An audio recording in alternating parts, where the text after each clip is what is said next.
Breaking news. We don't have to freak out simply because the United States Supreme Court is about to make a very, very bad decision. Because I believe that what the plan is now will backfire. Now, let me back up. As you have heard yesterday, the United States Supreme Court heard oral argument in a case in which the Mississippi Republican Party, as well as the National Republican Party, are challenging a law enacted in Mississippi during the COVID pandemic, allowing for mail-in voting. And they are challenging this law because they claim it is in conflict with the federal statute setting election day for national elections or for federal offices on the first Tuesday in November. Now, let me just be clear. It doesn't say first Tuesday in November. It says the first Tuesday after the first Monday in November. What do I mean? Hello. What I mean is if let's just put it this way, if Halloween falls on a Monday, election day isn't November 1st, it would be November 8th. Okay, I'm getting in the flippin' weeds. Let me show you the statute. 2 USC, Section 7, the Tuesday next after the first Monday in November in every even number year is established as a day for the election in each of the states and territories of the United States of representatives and delegates to the Congress commencing on third day of January next thereunder. So this is what I am showing you, right? This is how the language works. I'm not giving you the entire US code. I'm just saying the election day, even numbered years, essentially the first Tuesday in November, unless November 1st is the Tuesday, then you go to November 8th. Okay, and you see what this says. Now let's look in contrast. Here we have, it's really tiny, but here is the language, sorry guys, from the statute in Mississippi that says absentee ballots and applications received by mail. There's basically saying if they're received by mail or a common carrier like UPS or FedEx, they have to be postmarked on or before the date of the election and received by the registrar, the voting registrar, no more than 5 days after the election. Okay, so they're arguing this is in conflict. They're saying that, okay, so Mississippi, as you can see, says, okay, in order to have a valid ballot count, first, you've got 2 steps. First, it must be postmarked on or before first Tuesday in November, right? And even if it's postmarked on or even before the first Tuesday of November, it has to be received by the registrar of voting by 5 days later. Okay, so let's kind of do the math. If the first Tuesday of November is the 2nd of November, it would have to be postmarked on the 2nd or before, and it would have to be received by the 7th. I think that's how I read it. Well, Republicans don't like that because Democrats tend to vote by mail more, and therefore by cutting off the ability to, I don't know how long, it would take for mail to usually get there. So now there used to be a date saying, okay, it's a really bright line. Get it in the mail, get it postmarked by that Tuesday. Now they've got to say, if you're doing mail-in voting, let's make it a week before. Get it in then because we don't know when it will arrive. Well, so people are freaking out about this. I am telling you, first of all, the Supreme Court majority is wrong, and we're going to walk through why they are. They should let the states make these decisions for themselves. But secondly, even though the ruling is going to probably strike down this aspect of the Mississippi law and affect many other states, it's not the end of the world. And in fact, this may backfire. because as a result, states like Mississippi that want this kind of ease of voting are going to have to take further steps to allow more early in-person voting. And the result of that, it will be more awareness about voting, more opportunities for people to get out before election day, and not have as long lines on election day. And it will result in people being more organized, hopefully, about getting those ballots in the mail. Now, again, I don't want this to be the ruling, but it is. And I do believe it will backfire. Okay. So for today's show, before I get into that, because we are going to go to law school and listen to part of the argument. Before I do that, I do think we need to start with a little crazy town, right? We need to liven this up. So let's do a little crazy town, and then we will go to the U.S. Supreme Court.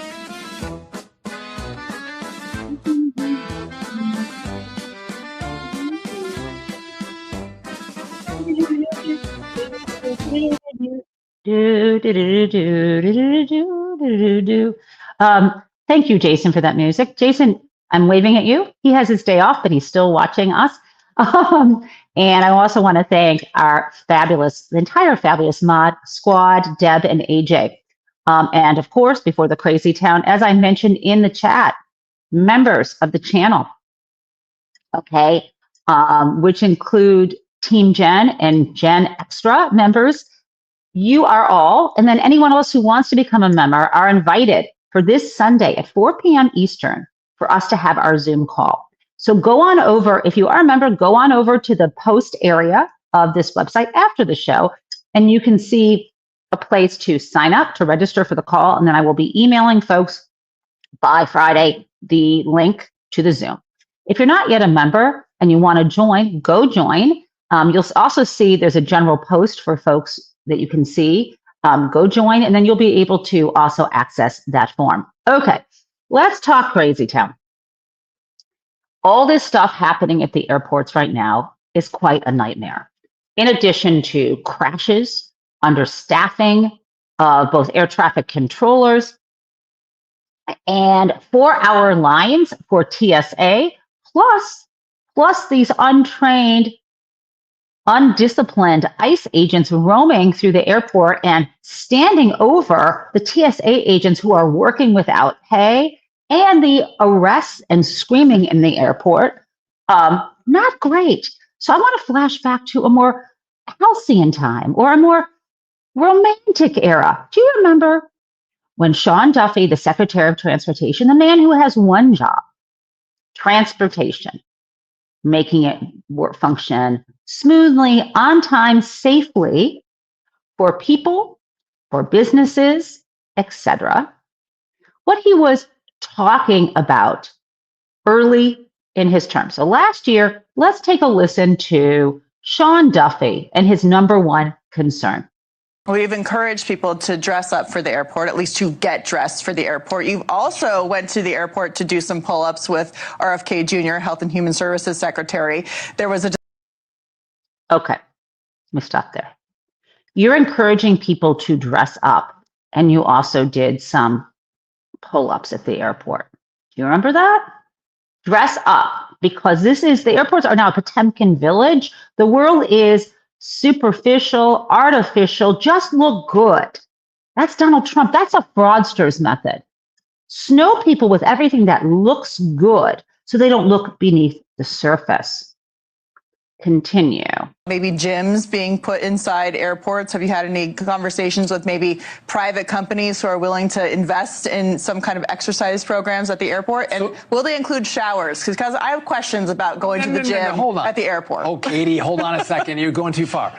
So we've said, if we don't, I can't mandate you dress up, but let's just don't wear pajamas and slippers to the airport. And I think if you dress a little better, you behave a little better. Oh, I'm sure that's it. You can flip all the way off. I never wanted to wear pajamas to the airport, but now I do. I will wear whatever I want to the airport. In fact, I will wear support stockings because I don't want to get a blood clot in my legs, and I will wear the most cozy, comfortable clothing I feel like wearing when I am trapped in a metal tube flying through the flippin' sky. And if Sean Duffy had been paying attention to his main job, this stuff would not happen. Now, getting your blood flowing at the airport, let's take a look at what he was talking about. Open on what airports want to ask for a grant, but it might be, I want to expand the play areas for kids. I want additional nursing pods for nursing mothers. Okay, expand the play area for kids.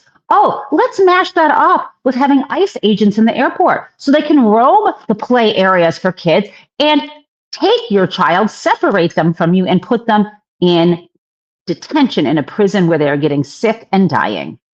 That is what the hell is happening right now. Let's take a look. Senator Cruz and I came up with a plan. We said, look, it's a two-step process plan. We said, look, it's a... Let me just say something. This is what's happening at the airports. I meant to show you Tom Homan first. Not to protect this country. And look, Donald Trump made a brilliant move this week, and he called me, he says, let's send ICE to the airport. I thought it was a smart move. And we're filling the holes. The wait lines are already dropped. Plus, we're doing a security function at the airports. We're going to arrest criminals going through this airport. We're going to look for human trafficking, sex trafficking, money smuggling. Oh my God. You want to look for human trafficking, sex trafficking, money laundering? Dude, send ICE to the White House. I am not kidding you. Donald Trump's casinos had to settle cases based on the eras when he was running them for money laundering. Yeah, they were civil settlements, not criminal, but you know that how it goes for some folks.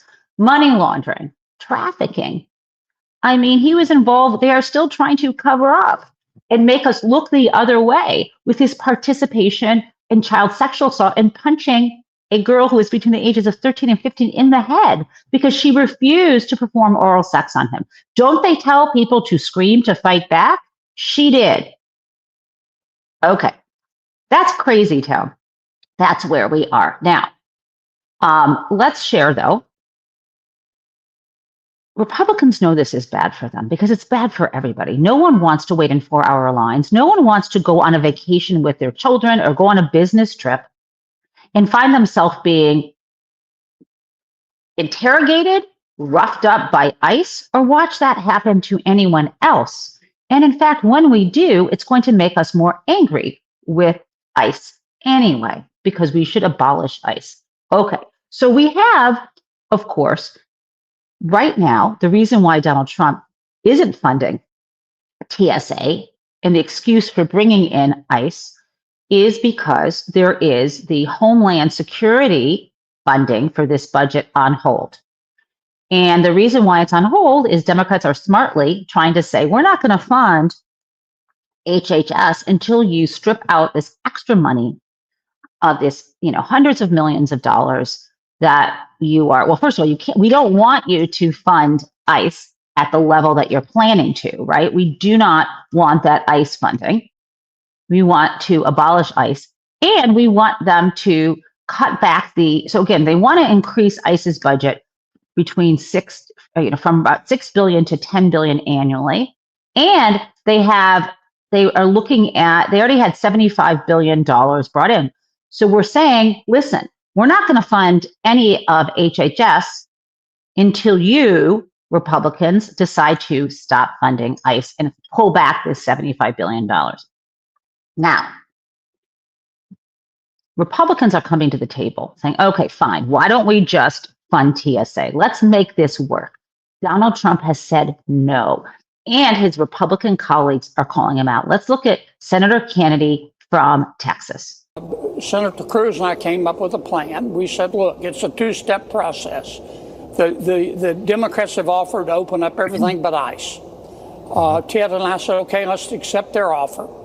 And then at the same time, we would offer a bill for reconciliation where we don't need any Democratic votes to do whatever we wanted to do with ICE. And that way we're out of the shutdown and DHS is back open. We submitted that, Senator Thune submitted that to President Trump, as is his right. He said no. No deals with the Democrats. No deals with the Democrats. Good luck, Donald Trump. All of this is going to backfire. And most importantly, the place it's going to backfire is in the streets this Saturday. Sign up. I just saw, I'm sure you did, last night on Rachel Maddow's show, Ezra Levin of Indivisible was on talking about how many places have already created no kings, no wars marches. And he had this good idea is if there is not one within, 30 miles of you, maybe you should create one, right? We're hearing that Bruce Springsteen will be playing in Minneapolis. That's super cool. I'm not going to Minneapolis. I'm going to be here at my Detroit March. And we'll talk more about that as the week goes on. So now let us return to the Supreme Court decision. As I said, we will organize and work around it, and it will make us stronger. But we need to plan now. There is no persuading the majority on this court. They are going to strike down this Mississippi law allowing for those 5 days for a postmark ballot to come in. Prepare now. That said, I am a law professor and I want you to come to law school with me right now. And we are going to watch, which means listen to, but you will see the faces of the people speaking. We're going to listen to segments of the oral argument from yesterday. And it's okay if you feel a little bit confused or a lot confused. But most of this is pretty clear, and you will get a sense of what the majority, the conservatives, are trying to pull here.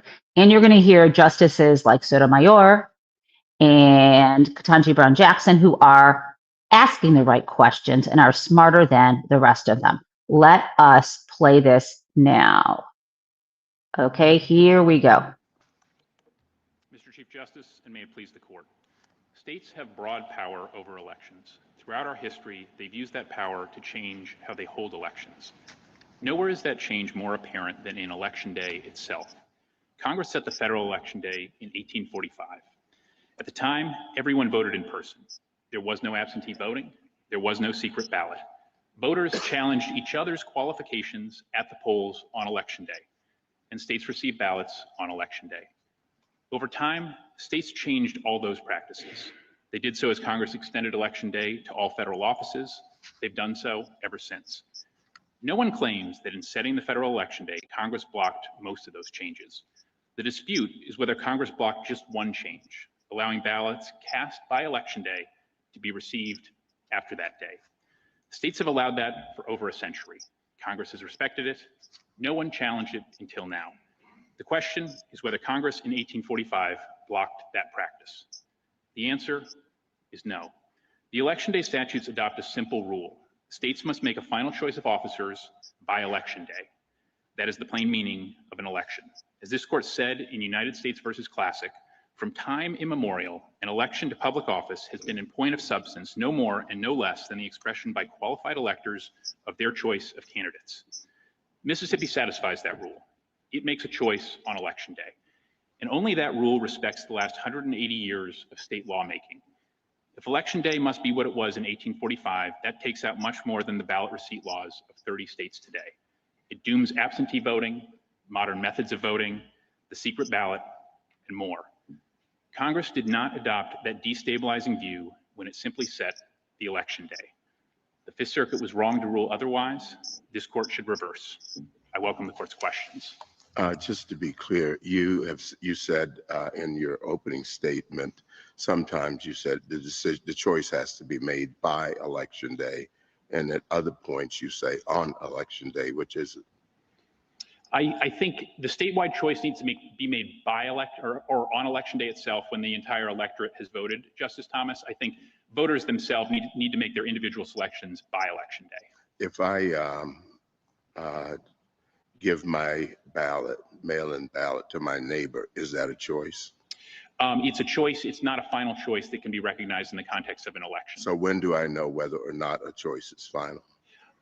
When you've submitted to the state, to the appropriate state election official through the designated state process. So why isn't it the rule then that the final with the formalized decision, electoral decision, isn't made until that's done? Until it's submitted to the official, Your Honor. I think the choice is made once the voters as a whole have made an irrevocable decision by casting their ballots. A final choice. Well, if I made a final choice when I handed it to my neighbor. But it's a final choice within an official state process, Justice Thomas. Well, I think the ballot is an official state process. Is that enough? Not enough to be known in a public way to the state. That happens when it is parted with and submitted through mail to the appropriate election official. Then it's final. If day includes a period after a particular day of the election, does it include a particular day before the day of the election? Or does your logic require a different consideration? Forgive me if I may not be understanding the question correctly, Your Honor, but I think the key is that the election day is the day by which a final choice electorate-wide must be made. It can't be made after that day by voters or the electorate as a whole, but individual selections can surely be made before that day because there's still no final choice until you have an electorate-wide deadline. Is there any limit to that? As to how early people could vote? Sure. You know, they fill out a ballot if you're giving them a ballot and, drop it off 2 weeks before. As far as the federal election day statutes are concerned, Your Honor, I don't think there is a limit to how early that could occur. I think you just need the day when the electorate as a whole needs to have chosen. There might be other practical or other barriers in that. Of course, elections are a very long process to begin with, the entire electoral process. So surely things are happening weeks and months before. But I think even a couple weeks before, even earlier than that in some cases, people are making individual selections. It's just election day itself is the day for the final collective choice. Counsel, I want to go back to your answers to Justice Thomas. So I understand that Mississippi's particular rule says that it has to be deposited in USPS or with a common carrier, but I don't understand why Mississippi's definition in the next case would preclude a state from adopting a law along the lines of the one that Justice Thomas is proposing.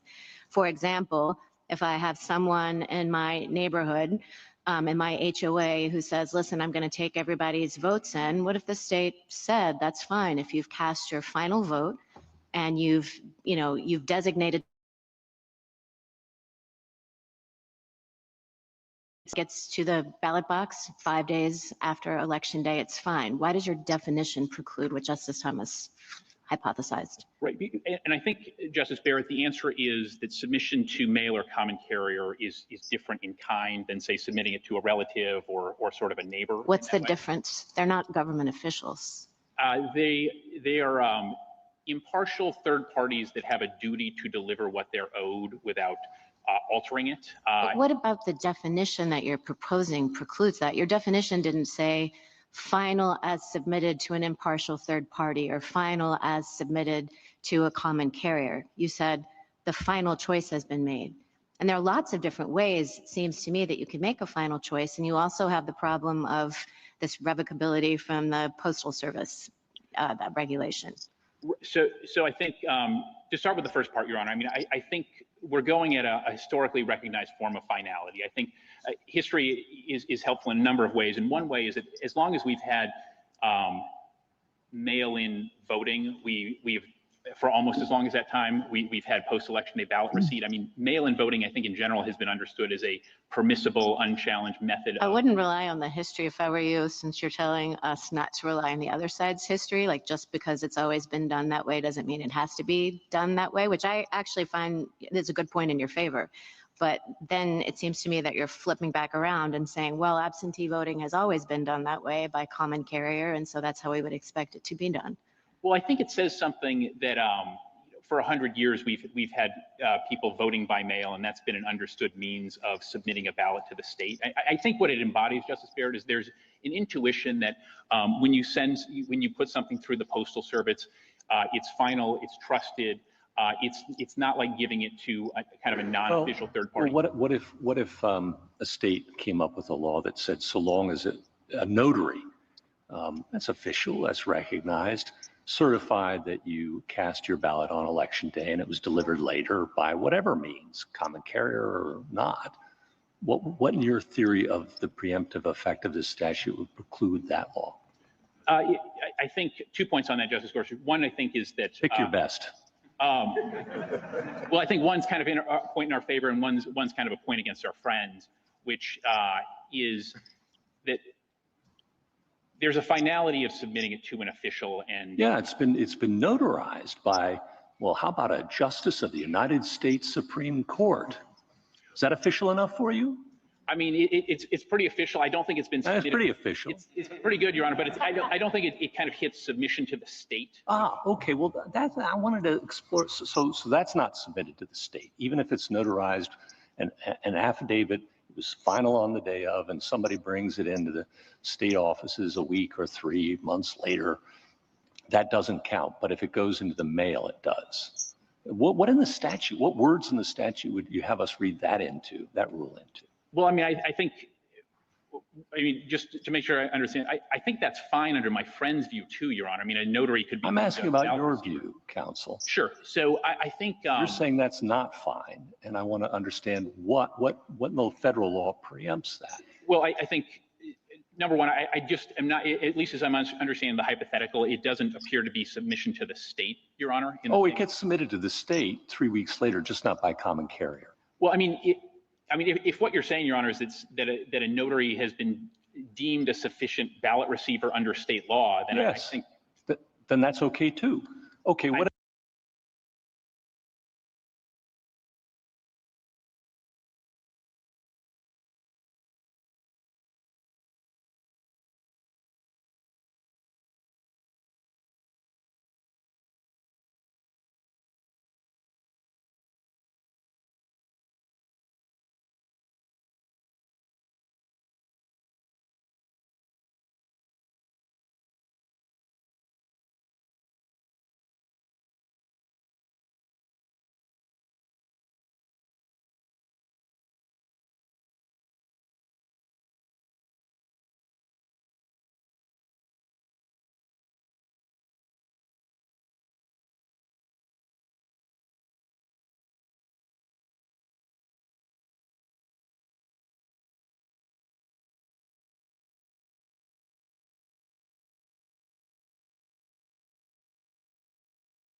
Hi, guys. Can you hear me now?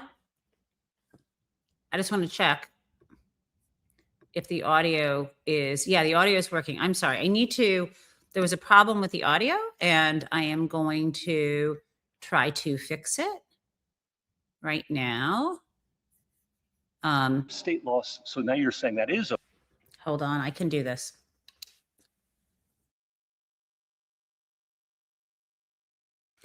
Okay. Sorry, guys. Now let's see. Okay. I think it may depend on how, what the level of officiality. Well, the state says it's official, by God. What court justice or perhaps just a notary says it's official. That's good enough under your. It has to be, I think. And if Let's rewind. not. Can you hear now? What in your theory of the preemptive effect of this statute would preclude that law? I think 2 points on that, Justice Gorsuch. One, I think, is that pick your best. Well, I think one's kind of a point in our favor, and one's kind of a point against our friends, which is that there's a finality of submitting it to an official. And yeah, it's been notarized by, well, how about a justice of the United States Supreme Court? Is that official enough for you? I mean, it's pretty official. I don't think it's been submitted. That's pretty official. It's pretty good, Your Honor, but I don't think it kind of hits submission to the state. Ah, okay. Well, I wanted to explore. So that's not submitted to the state, even if it's notarized, an affidavit was final on the day of, and somebody brings it into the state offices a week or 3 months later. That doesn't count. But if it goes into the mail, it does. What in the statute? What words in the statute would you have us read that rule into? Well, I mean, I think, just to make sure I understand, I think that's fine under my friend's view too, Your Honor. I mean, a notary could be. I'm asking about your view, counsel. Sure. So I think. You're saying that's not fine, and I want to understand what in the federal law preempts that. Well, I think, number one, I just am not, at least as I'm understanding the hypothetical, it doesn't appear to be submission to the state, Your Honor. It gets submitted to the state 3 weeks later, just not by common carrier. Well, if what you're saying, Your Honor, is that a notary has been deemed a sufficient ballot receiver under state law, then yes, I think then that's okay too. Okay, what if state law? So now you're saying that is okay. I think it may depend on how, what the level of officiality. Well, the state says it's official, by God. When a Supreme Court justice or perhaps just a notary says it's official, that's good enough under your. It has to be, I think. And if that's okay, why can't a state say, how about a timestamp video showing that I voted on election day? Here I am filling out my ballot, and then my brother or maybe some aggregator of ballots brings it in a week or 3 later. And that's got to be okay too, doesn't it? I think it's still just, I keep coming back, Justice Gorsuch, to this pedigree of submitting it to a state. I mean, I think as a good example. Well, the state says that's official. State says that's fine. Ballot aggregators are great. And so long as it's a timestamp video or a notary or maybe a Supreme Court or who knows what, the librarian says you cast it on the day of the election, we're good to go, right?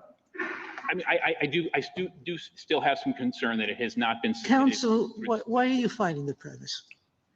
In the Civil War, at least 2 states permitted military officers who weren't sworn state officials.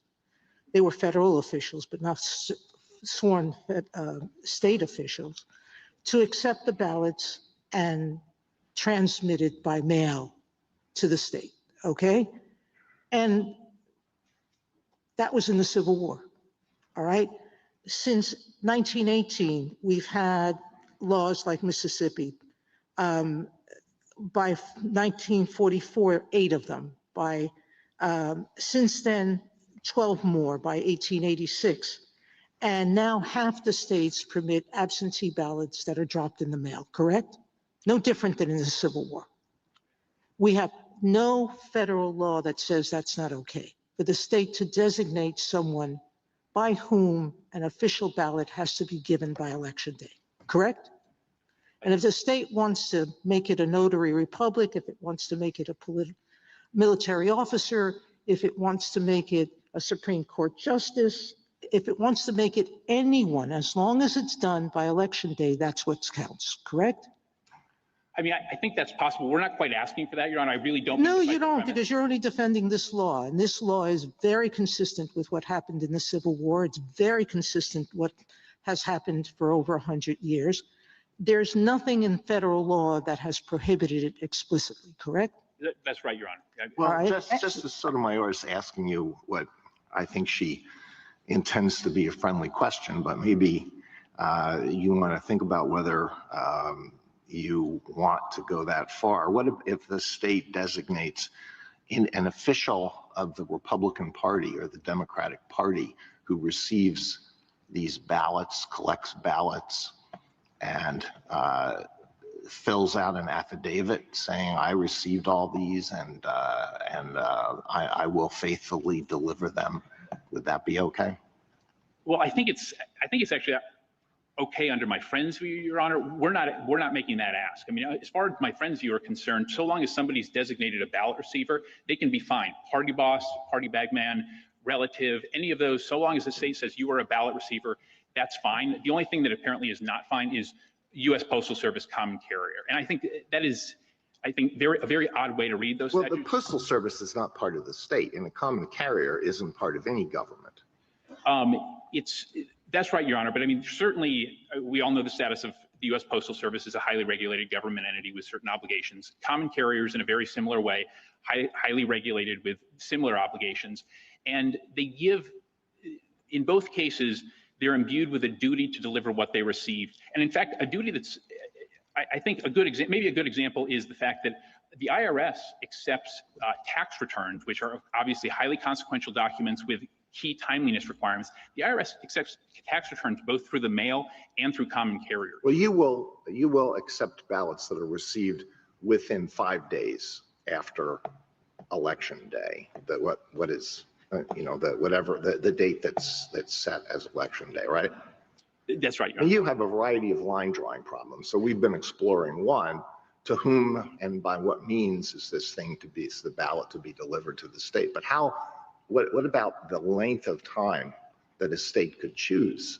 Isn't it the case that some state allows, will count ballots that are received 21 days after election day? There are a couple that at the outlier, it's kind of canvassing and it can go that far. I think more common. Is that okay? Is that all right? As far as the federal election day statutes are concerned, yes, Your Honor. And I think this actually gets to a good point that loops back to something Justice Gorsuch was getting at in a certain way, which I think he was saying, what in the federal election day statutes decides that? I think that's the key point in our favor. Is this is an area where states get to go first, make these decisions. Congress can step in, but the idea. So there's no limit, except I suppose the day when the presidential electors have to be appointed, or the day when the next Congress starts its session. That's the only limit on counting mail-in ballots. Those are some of the limits, Your Honor. But I'd also say that the federal election day statutes don't require states to count ballots at all. It doesn't speak to counting, period.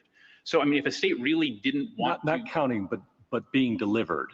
So I do think it is a consequence, and you can tell me if I'm wrong, but just so we can wrap this up, that by any means and by any date up until the next Congress meets, a state can receive ballots.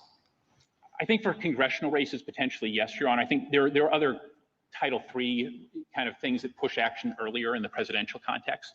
But again, I mean, there's nothing. The key question is these are three one-sentence provisions, and we want to be, I think, very careful not to read them for more than they're worth. And counsel, I was just going to say, isn't your point that the line drawing issues that have been raised are only problems to the extent that Congress thought they were problems? We're in a preemption dynamic. And so the question, I think, really is, what did Congress intend with its statement about Election Day? Did it mean to cabin the states so that they did not have the discretion to make these kinds of decisions?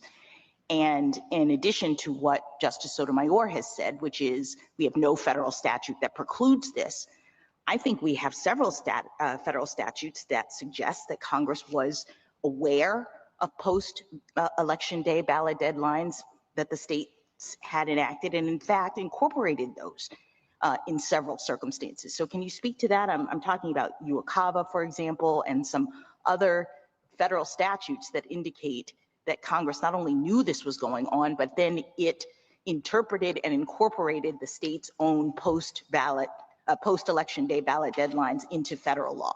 Sure, Your Honor. So I think that's exactly right. So UOCAVA is maybe the best example where Congress was told that about a dozen or so states have post-election day ballot receipt laws. It respected those explicitly as to a deadline for ballots in that law. I think the United States has agreed with us on that. And Congress wasn't worried, I think, about the states picking dates that were, we might think are too long or whatnot. That was not in the statute. Congress just said whatever the state has decided with regard to ballot receipt deadlines is going to apply here, correct? And that's been the case for 180 years, Your Honor. And I think one feature that obviously we're searching for what do the statutes mean at the time, but I think it's very hard for my friends to explain the past 100 years of history and this lawmaking. The Soldier Voting Act in the 1940s was another example where Congress recognized and respected state deadlines, and it gets very hard to explain those things if you don't adopt the view that the federal election day statutes just do not set a ballot receipt deadline. Well, I want to ask you about the recall problem. And before I get to that, throughout your brief, you say that the federal statute does require voters to submit their ballots to election officials on election day, must be cast by election day, and that the election day is the day to conclude and consummate the election through a final selection. You agree with all those statements in your brief? Yes. Okay. But at the same time, you say, actually, it doesn't have to be submitted to an election official. It just has to be submitted to a common carrier.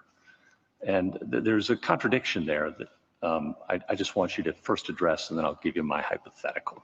Very good, Your Honor. I think when you put something in the mail, That's not an election official. FedEx isn't an election official. Right, but the recipient certainly is the person who you're submitting it in the mail to. I mean, that is the recipient. Of course.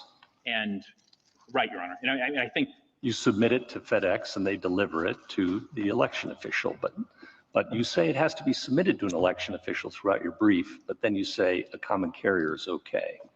And those two things don't add up. Well, I think the difference is, say, sending it to your brother versus sending it to the registrar. Well, we already dealt with that. The brother turns out to be okay, so long as the state says so. I think that's okay on their view, Your Honor. I'm a little more guarded on that. I think you already answered that one.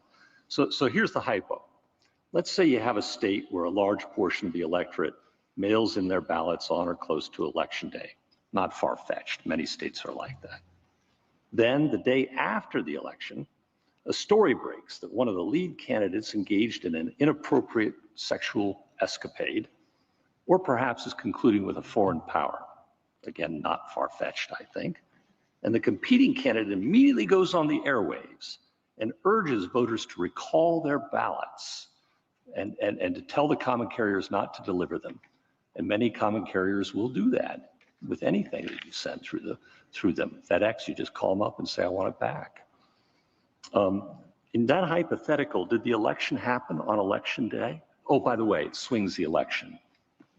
So the election did happen on election day, Justice Gorsuch. As we've explained, our ballot does not allow using mail recall, anything like that. When somebody submits their ballot by mail. Just first deal with my hypothetical, and then I'll deal with your statute. Okay, the election happened on election day. Even though it changes the outcome.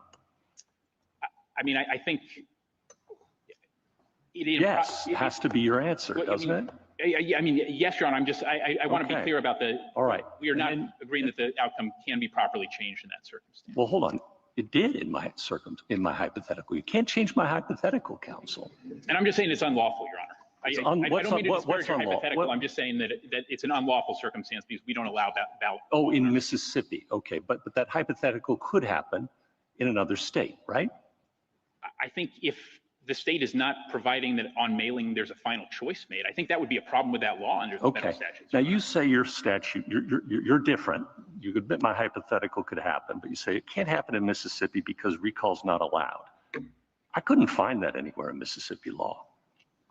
In fact, what I did see was a statute that says that the Secretary of State can promulgate rules and regulations. That's 23-15-637-3. And then I went and looked at the regulations. And Rule 2.1 says that an absentee ballot is the final vote of a voter when the ballot is marked accepted. That doesn't preclude recall. And in fact, that allows recall. I respectfully don't agree with that, Your Honor. I mean, where does it say recall's not permitted? I couldn't find that anywhere in your statutes or the rule. And I think by providing that ballots are final when cast under our statute. No, it doesn't. It says they're final when marked accepted. That's the regulation, Your Honor. Yeah. Yeah. It's your regulation, and it allows recall. It does. Respectfully, it does not allow recall, Your Honor. Show me where. Would you read to me the provision that precludes it? It's subsection 3 of the statute that my friends have I read you said subsection 3 that says that Secretary of State can make rules, and then I read you the rule. To ensure that the ballots are final when cast. The key thing is ballots are final when cast. It says no votes promulgated by an absentee ballot, that the absentee ballot person's absentee vote is final. You can make rules about when they're final, and what the rule says is it's final when marked accepted. And that's, I mean, it's speaking to a processing rule about what to do when somebody's, when somebody's ballot potentially doesn't arrive on time, they submit an affidavit ballot. But I would come back to the text of the statute, Your Honor. I mean, final when cast is what our law. Mr. Stewart, I just want to ask a clarifying point to this. Is it possible for a portion of Mississippi's statute to be unlawful? Not just go with me here. A portion of Mississippi's statute to be unlawful insofar as it potentially permits recall, but still that, would not address whether Mississippi's statute was unlawful insofar as it allowed ballot receipt after Election Day? Yes, Your Honor. I mean, I think one possibility would be like, hey, look, you need a more unambiguous finality here, and you need to foreclose recall period, full stop. Okay. And on this question, I just want to make sure I understand what you're saying. When you said, yes, my friends on the other side say it's okay for private parties to deliver just like you do. Are you saying that that's just a manner of receipt, and whether the ballot is received before or after the election, on all sides, everybody agrees that absentee ballots can be turned in by having, the neighbor, the party operative or whatever, scoop them up and bring them to the ballot box? Your Honor, I mean, maybe, I'm not sure if I answered the earlier thing as crisply as I could. I'm not comfortable with the neighbor piece. I do have serious concerns about that. But is that tied to the ballot receipt problem, or is that just tied to, hey, maybe this is an unlawful way of executing absentee balloting, regardless of when the ballots make it to the official? I think it's the finality of the choice that has to be done by Election Day. And okay. my concern is that if you're not sending it by mail or common carrier. You're getting caught up, counsel, again. Could you go back to the question? Justice Barrett is not arguing with you. Fair, Your Honor. What she's saying, and what you said earlier is, and you believe that under your adversary, the opposing counsel's theory, you can give it to the RNC operative. You can give it to anybody. And so long as it's received on Election Day by the state, that's okay.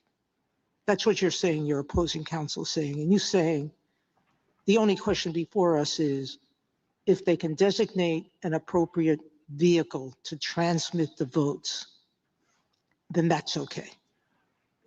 I think I was saying the latter part, yes, Your Honor. Mm-hmm. But I actually think under my friend's view, it's okay for, like, a state can deem the ballot deemed received when the party operative himself or herself receives it, because all that person has to do is be a ballot receiver designated by the state. Right. And we're trying to hew more closely, not just to the text, but also the historical 100-year-long, you can submit it by mail.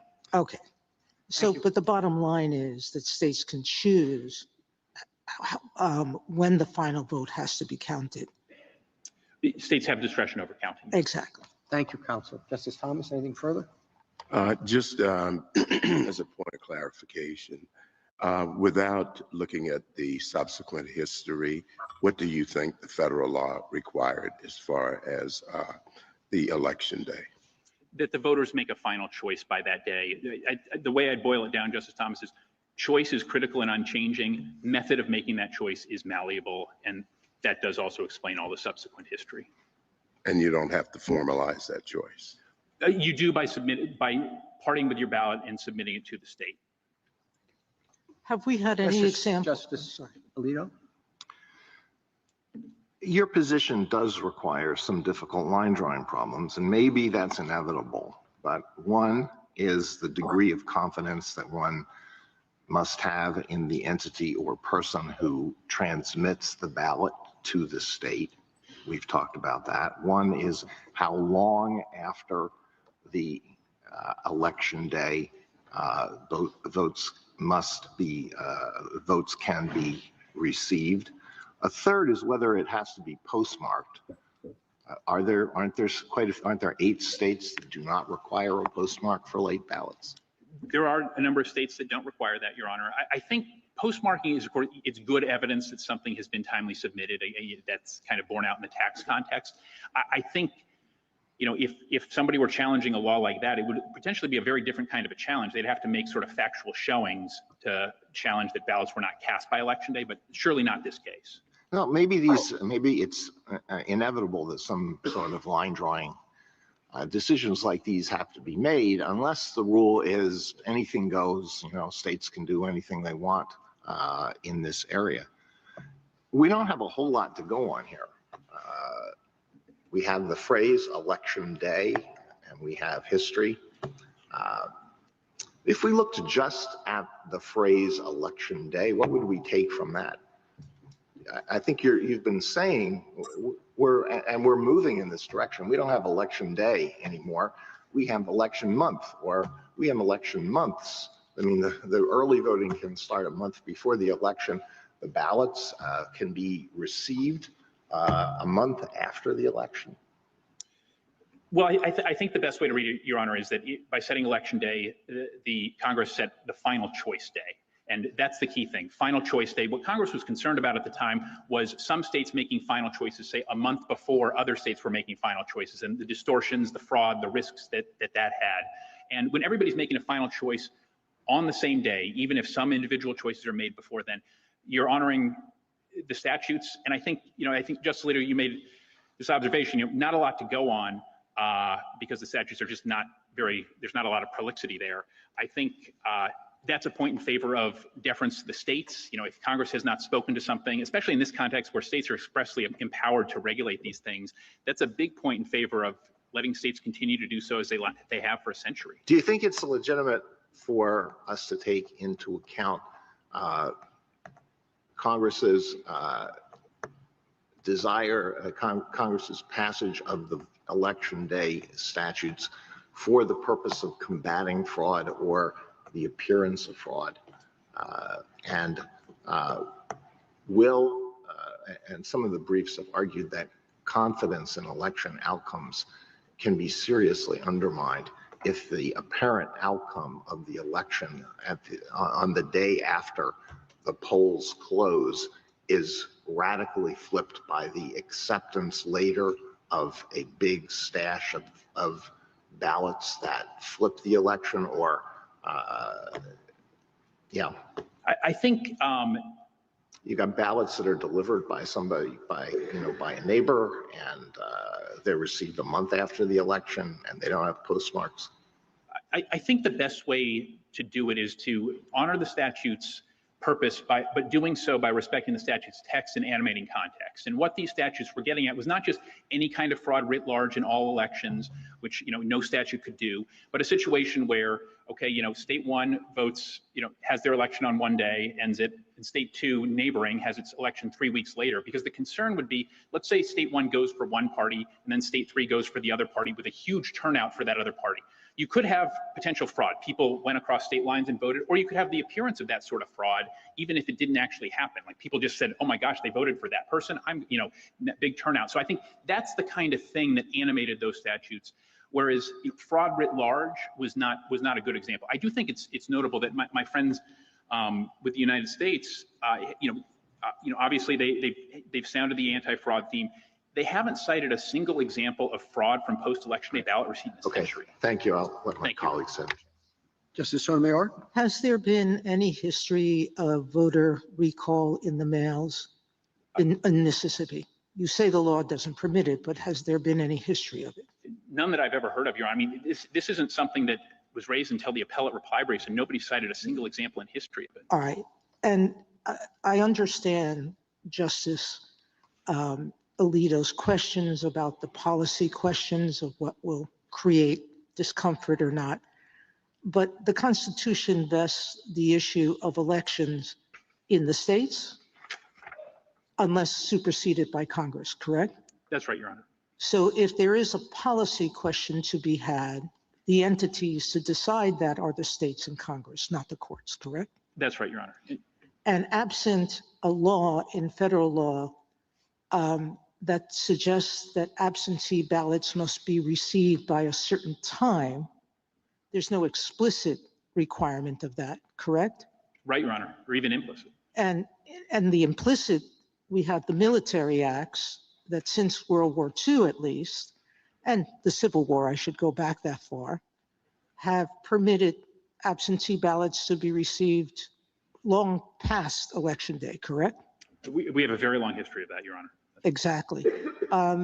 So the people who should decide this issue are not the courts, but Congress, correct?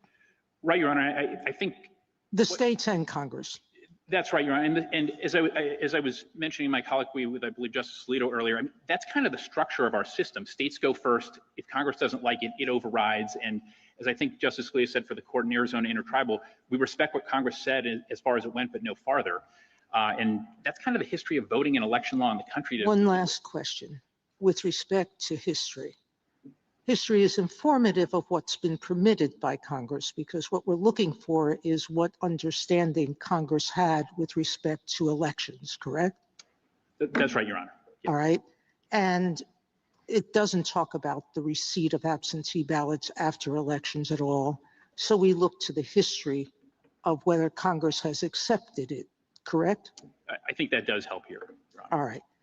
But the attempt by some of the amici here to brutalize this inquiry and say that history tells us how elections must be held and on what date and when receipt can happen or not happen, why is that not an acceptable way to look at this? Well, I think the difference between Bruin and here, Your Honor, is that in Bruin, the court, the question at issue, whether a restriction on firearms is consistent with our historical tradition of firearm regulation, there's a rich history addressing precisely that issue, sometimes through analogy, but very much, I mean, Bruin itself, I believe, I want to say 40 pages of history just analyzing those things. We don't have anything like that, a rich history suggesting that Congress was even thinking about locking in Election Day ballot receipt or anything like it. It was addressing different things. Thank you, Counsel. Thank you, Your Honor. Mrs. Kagan? I guess, Mr. Stewart, your answers to Justice Sotomayor's questions leave me unsure about what you think about these appeals to history. I mean, you've said that there's not a lot of text here. I agree with that. I think that the way this case has been argued all around suggests that that's so. So then we're left with history, or are we left with history? You seem to appeal to history sometimes. Justice Barrett said this, but then repudiate the appeals to history at other times. And I guess I want to know what we're supposed to be doing when we're looking at this statute and deciding this question with respect to all this historical evidence, scant or not scant as it may be. Sure, Your Honor. So I think the best way I can break it down is this, is that history's informative here. And the way it's most informative is that since Congress set, I mean, throughout our history, and certainly since Congress set the federal election day, election administration in our country has been very, very dynamic. As I tried to highlight in my opener, it was one thing in person, on-the-spot qualification checks by fellow voters, ballots were naturally received on election day, all those features. As soon as Congress had a reason to alter the methods by which a choice was made, it did so. But the one constant is that the voters, in a popular government, it's most critically the voters, the constant is that the voters make a final choice of officers by election day. So I think history shows that election administration is dynamic. States have wide leeway. They just have to make sure that the voters make a choice by election day. Thank you. Thank you, Your Honor. Mrs. Gorsuch? Almost done, Mr. Stewart. You emphasized to Justice Kagan and many others that the final choice at least has to be done on election day. And so recall would be a problem for you if it could happen. But you say that doesn't happen in Mississippi. That's your position, right? Right, it's not permitted. If recall could happen, that would be a problem for your position. I think there potentially, Because then it wouldn't be a final decision on election day, right? That's right, Your Honor. I think Okay. there'd still be a factual question though, whether I still have not been cited anything to say that recall is actually a thing that can happen in the world. I understand, but if it could happen, that would be a problem for your theory because the final choice wouldn't have happened on election day, right? Fair, yeah. Okay.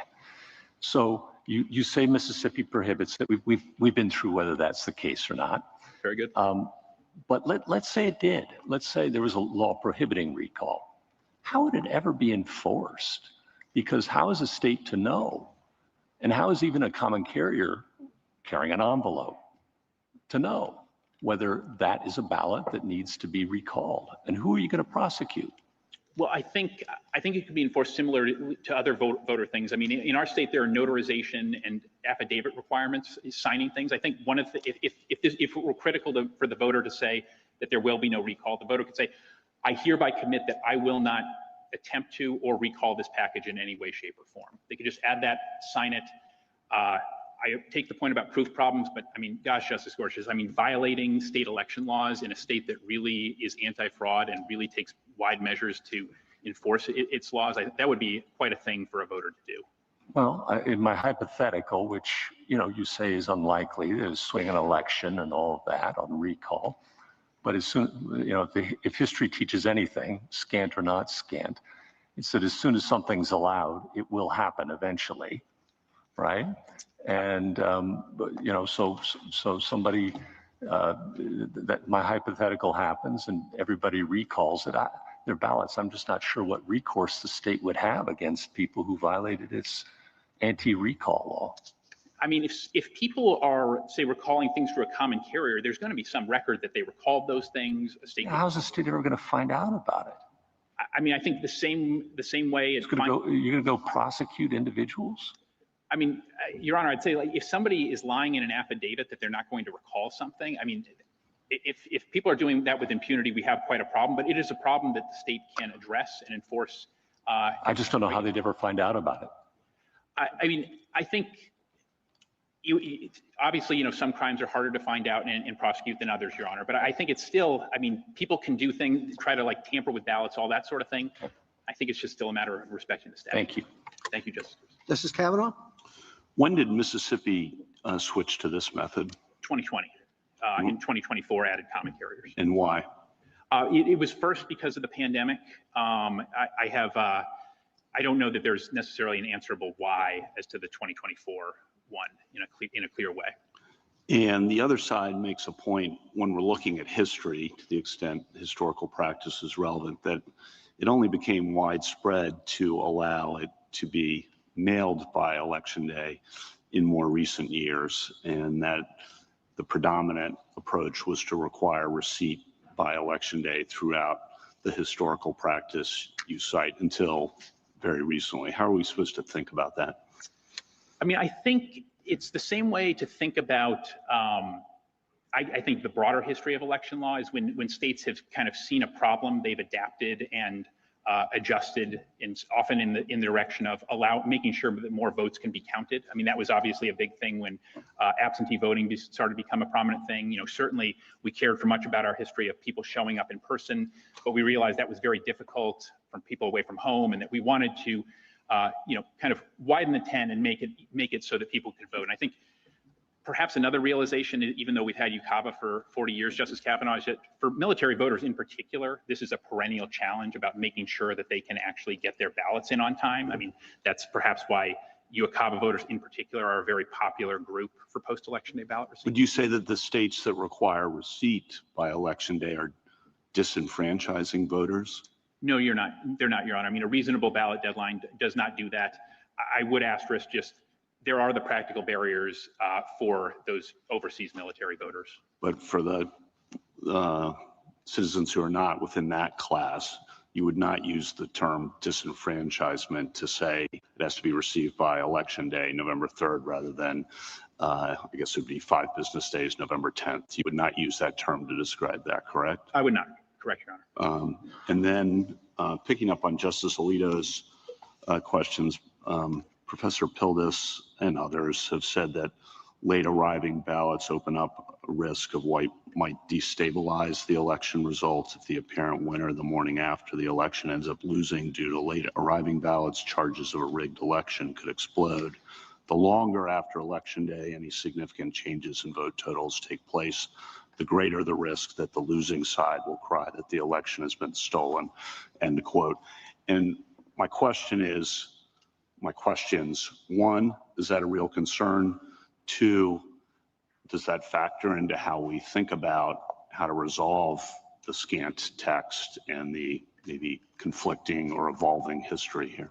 I think I certainly respect the perception. I think one thing notable in this case, and I think helpful, is that there has not been much of a showing about actual fraud from post-election day ballot receipt itself. I mean, that was. Well, I think Justice Alito referred to, and I think this quote refers to the appearance of fraud. And is that a real concern? Is that something we should be thinking about? Confidence in the election process? Just curious how we factor that in here. Right, and I think it would go back to the same answer I had for Justice Alito about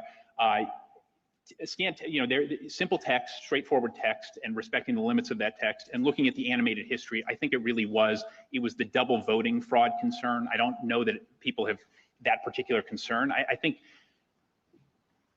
obviously people can be, unhappy when a result flips. I think Congress may be able to take measures to address that, but I think there's no good evidence that Congress was doing that beyond preventing double voting in this context. But if you have to have a deadline, which you acknowledged, and if having a deadline of November 3rd rather than November 10th for receipt doesn't disenfranchise anyone, why wouldn't it make more sense to take account in some respect of that concern as we think about how the text and history fit together? Well, I think, something that Congress was clearly, trying to do was adopting a simple rule in this text. And I think a very simple rule is everybody must cast their ballot by election day. I mean, that's quite administrable. I mean, if you have an election day ballot receipt deadline, there are certainly things to commend that. I think you're alluding to some of those, Justice Kavanaugh, but there's also a question of when do I vote? I'm not sure, do I need to do it 7, whatever it is. Whereas, if somebody wants to get all the information possible, they like voting on election day, you have a pretty nice, clear, simple rule, and that seems to dovetail quite well. Well, the simple rule, but if it arrives on November 11th, you're out. Right, but I think that's kind of baked into the risks you always get when you're doing, there are always some risks, regrettably, with mail-in voting. You can eliminate some of those risks by voting in person, but the risks would seem the same no matter whether it's November 3rd or November 10th. In other words, that it could take longer than a week for the mail to get there. The risk is there, but I think if you have election day ballot receipt, and I think what we're addressing, I think are more, the way I might frame the issues are, these are policy points. The question is, did Congress wall off states from debating these policy points? I think the answer is no. And I think states could very reasonably say, look, we do want to get counting and get a result very fast, but we are concerned about these military voters. We do want voters to be able to get whatever information they want. I mean, the weekend before, that used to be a big deal in elections, at least. Maybe it still could be in the future. And I think a state could say, hey, look, federal law didn't wall us off from doing this. We get that it has some things about it that other states might weigh differently, but we want to allow that for our voters. Well, I take your point, but it really goes to just thinking about what election day or day of election means. But I take your point. Thank you. Thank you, Your Honor. Justice Barrett? So I want to be clear about what your definition of finality requires. Would it require finality if the vote arrives by election day as well? So let's imagine an absentee ballot that's put in the mail or sent by common carrier well in advance of election day and is received and put in the ballot box by election day. Does that one have to be final? Or in other words, would it be a problem for you that the U.S. Postal Service permits recall for those ballots that are sent in advance? I guess what I'm asking is, do you have the same problem either way? You've taken a lot of questions, and I have those questions about what the effect of this recallability is. And I guess my question is, I want to understand what your definition of finality is and whether it applies to the earlier absentee ballots as well. Do they have to be final such that it would be illegal to recall them pursuant to whatever regulation the post office has? Right, I think I got it, Justice Barrett. Let me see if I can do my best on it. I mean, I think in theory, if election day has not passed, there could be a window for somebody to. So it would be okay. It wouldn't be illegal for somebody to recall a ballot before election day. I guess I don't understand why. I mean, if a state allowed that, Your Honor, I mean, we don't. So it would be okay for the state. I know you don't allow it, but right. I guess I'm struggling because if your definition of the election or the vote or casting the vote requires finality. I'm trying to understand why that would be different before the election. When I'm saying before the election, I'm talking about receipt for earlier sent absentee ballots and for later sent. It seems like the same rule should apply regardless, but it seems like you're saying something different. Yeah, I guess I'm having a hard time conceiving kind of a dual track rule in that circumstance. So would it be, let me try to put it this way. Would it be illegal for a state to permit absentee voting, but permit recall? Or just kind of be silent about this Postal Service regulation that permits recall, or anything a common carrier did to permit recall? Is recall a problem even if it's a possibility for those earlier absentee ballots? Because you can't consider them final. All these questions that you've been taking are about whether you could really consider the ballot to be final if you could recall it. So I'm asking whether that same finality test applies for the earlier ballots.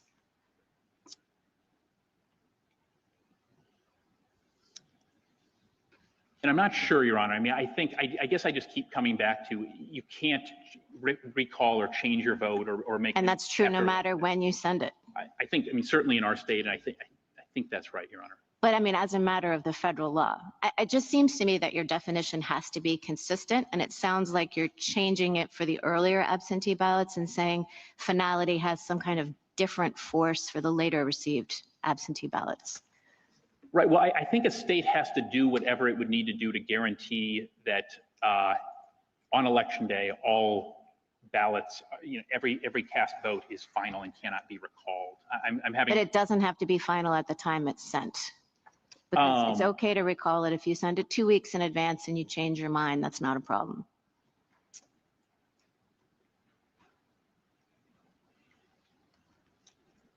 Okay, I'll withdraw. Yeah, I guess I'm having trouble seeing how the federal election day statute itself would necessarily. Well, it's about your definition of election. It's about your definition of what it means to cast a vote, but let's put that aside. Obviously, there's a lot of talk about history in this case. Well, the Electoral Count Reform Act was passed in 2022, and for the first time, it defined election day. Should that matter? So should we be looking at how Congress understood election day to mean in the period of voting, what it thought in 2022, or should we be looking at the late 19th century and the Civil War practices? I think most vitally, it still remains 1845 as the key date, especially given that we have statutes that are trying to manifestly achieve uniformity in what is required of all federal offices. So I do think 1845 is the key date. So Congress carried over in 2022 the same understanding of election day that had persisted throughout? I think that's right. Final choice of an officer. Okay, thank you. Thank you, Your Honor. Mrs. Jackson? So let me just clarify, this case is not about a Mississippi practice or policy related to recalling ballots. Is that right? That's right, Your Honor. So I guess I'm a little confused about those kinds of policy questions. And I guess I think that the Constitution's allocation of responsibility here actually makes this case about who decides. I mean, there are a lot of policy questions. Justice Alito ran through several of them. Who gets to receive the ballot? How long after can they be submitted? Does it have to be postmarked?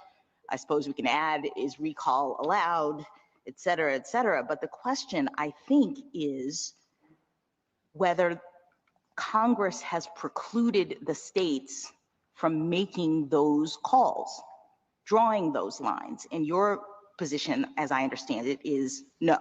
That's correct, Your Honor. That the scantness of election day in the federal statutes actually is a point in your favor, because it indicates that Congress was leaving it to the states to draw the various lines that might arise in this circumstance. Is that right? That's right, Your Honor. And that's reinforced, for example, by the 1866 statute, which shows that when Congress wanted to be really prescriptive in this area, it was very prescriptive. It described this is what the states have to do and so forth. So if we were focused, really focused on what we're asked to answer here, which is are the states preempted by federal law from having post-election day ballot deadlines, you would say no.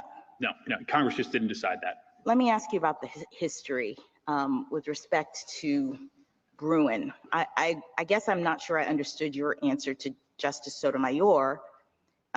because it seems to me that Bruin is not even the right methodology by which to be thinking about this. Bruin applied to the Second Amendment because the Second Amendment incorporated a pre-existing right.